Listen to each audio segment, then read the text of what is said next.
Hello hello, আমি পৌরসভা কেন? আচ্ছা,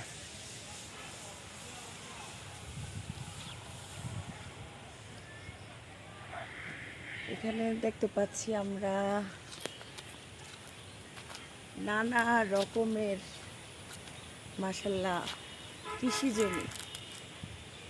এটা এটা কি কি খেতে হবে? এটা ভুট্টা ক্ষেত। ভুট্টা ক্ষেত। আর এটা ওইটা ভুট্টা ক্ষেত।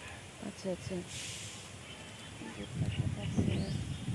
তারপরে এখানে অনেক পাখি উঠছে আকাশে, আবার আকাশটা অনেক মেঘাচ্ছন্ন, অনেক ভালো লাগছে বাবা।